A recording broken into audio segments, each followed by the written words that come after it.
I'm Ira Trivedi and welcome to another episode of Yoga Ira. So today we have a segment on anti-gravity yoga or aerial yoga, and with me is Lara Saluja, who is an aerial silk teacher. Now, every single body is built differently, so not everyone can do every single asana. What we can do with aerial silk is actually get into every single yoga pose easily. It's also really good for alignment. So the spine is made up of various vertebrae.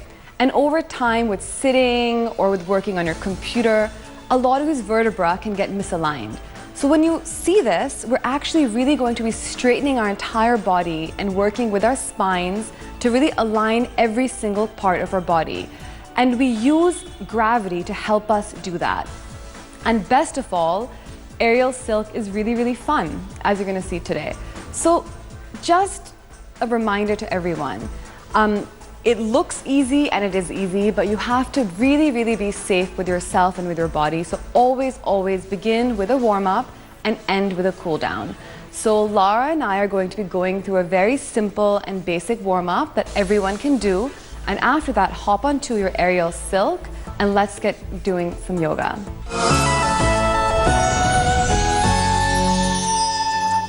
So first up is the cross pose, which is a really nice warm-up, and it really gets us ready for the practice of aerial silk.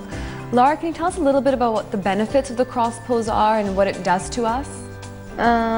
We usually start class with the cross pose. It's a good way to lean into the hammock and get comfortable with the material resting in. It's also a great heart opener, chest opener. Leaning into it also kind of warms up our back. Okay. Yeah, so it's a nice way to rest into it and get comfortable with the practice. I really look forward to doing it. Okay.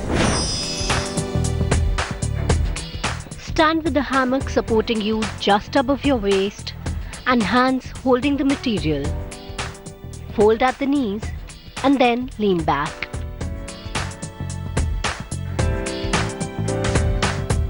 Do not stress. Slowly let your arms fall wide behind you to complete the cross shape.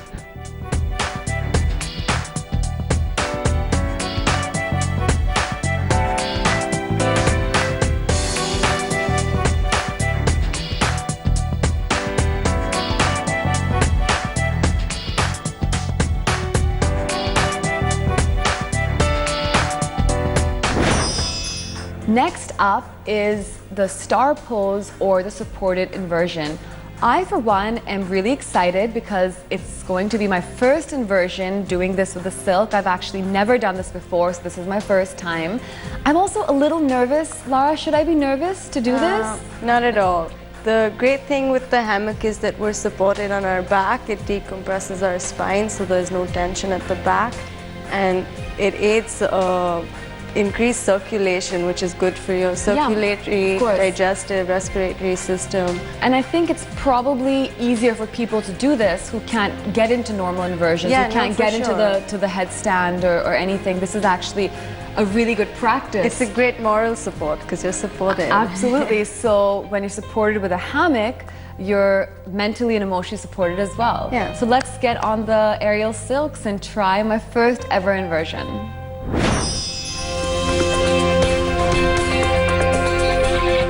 With the hammock resting on the tailbone of your spine and hands gripping the sides, sit and let your body slowly fall backwards. Slowly open your legs to rest against the material.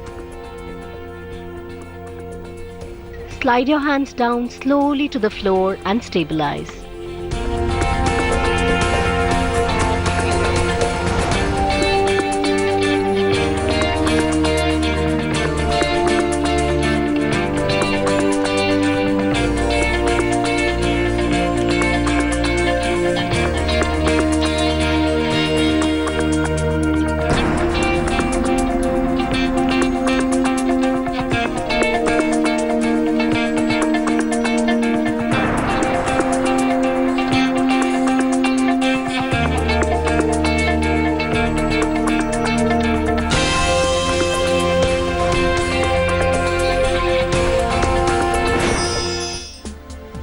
for one, am really looking forward to the next asana because the warrior or Veer Bhadra asana is one of my favorite asanas.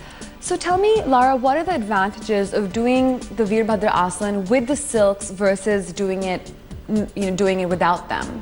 So a good reason why we practice all these asanas using the silk is it really allows us to open ourselves further because we're supported, and it also aligns our back and our hips, so we can really deepen our stretch, which also helps open our inner thighs, hamstring muscles, and yeah, it's a good stretch.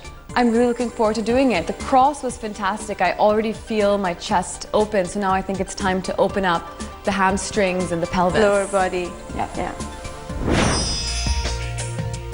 Rest your shoulder blades in the hammock and step one foot back at a slight angle.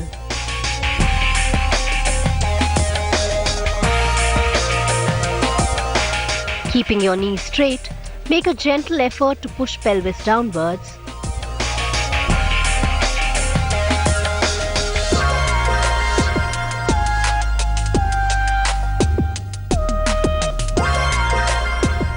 Reach your arms out further.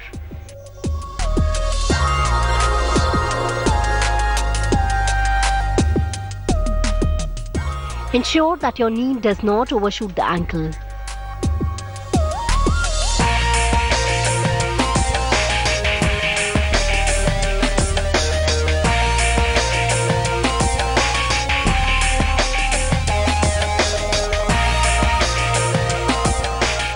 Turn your head and look to your right.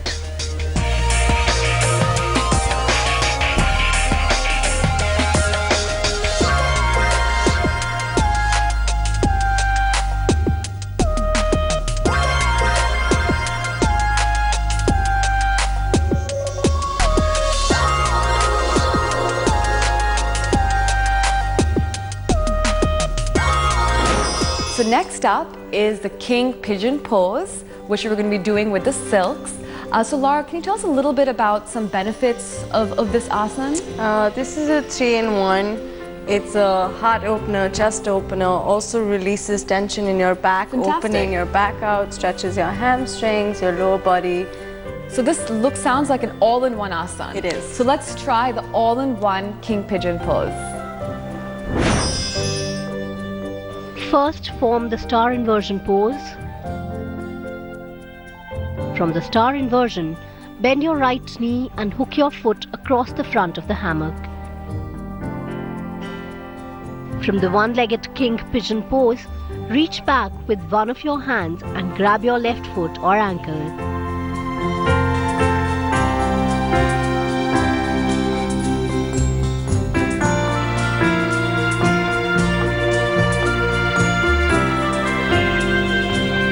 Then again with your second hand, grab your right foot.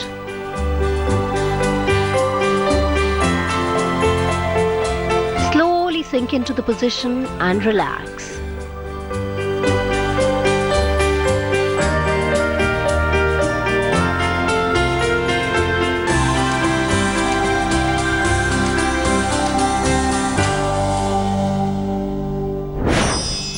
Now we're going to be moving on to the three-legged downward dog, which is a counter pose to the king pigeon pose that we just did.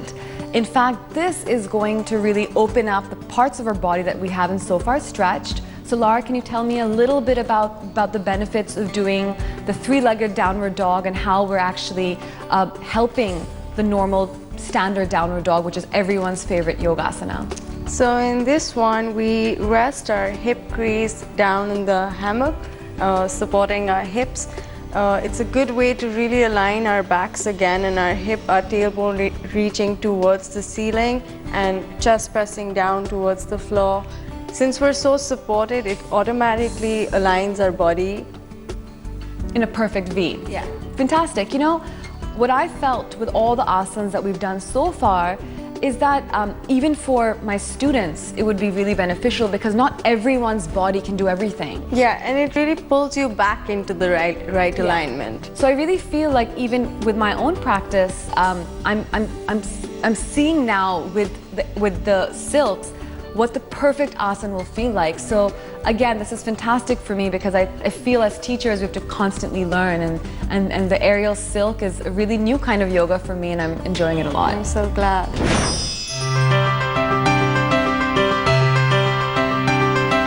Rest your hip crease on the hammock and fold forward.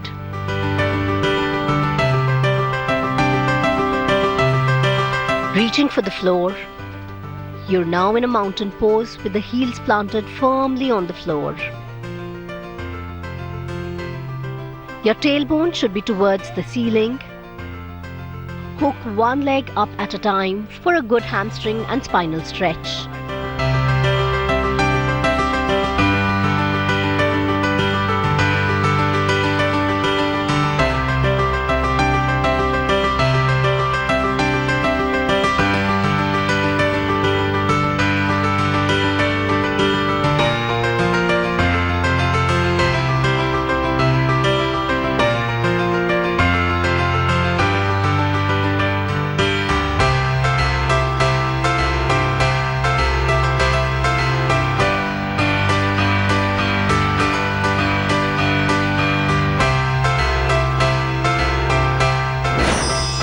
Wow, Lara, that was really, really amazing. It's so good to actually become a student for once. You know, as a teacher, I think it's crucial to continue learning, and you really taught me a lot of new things today. When you're supposed to be working, are you checking your WhatsApp messages? When you're supposed to be running an important errand, are you instead watching TV? All of these are common problems of the modern time. We have so many distractions that it's really, really hard to actually bring focus and concentration into our lives. Pranayam is the easiest way to concentrate your mind. When we balance our prana by breathing, we're in fact sending subconscious signals to our mind to focus and concentrate. So it's really essential. Not only is it really good for your body and for breathing, it's also really, really good for your mind and has tremendous long-term benefits. So we're going to begin with the simplest pranayam, which is Anulom Vilom, or alternate nostril breathing. So we sit in a comfortable seated posture. Our right hand should be in Vishnu Mudra, which is our middle finger and index finger down on our palm, the other fingers are up. And the left hand should be on our knee in Chin Mudra. Now we just take this hand to our nose, and now we begin with the counting. 1, 2, 3, 4. We inhale now from the right, closing the left. 1, 2, 3, 4. Retain the breath. 1, 2, 3, 4. Exhale from the left. 1, 2, 3, 4. Inhale from the left. 1, 2, 3, 4. And exhale from the right on 1, 2, 3, 4.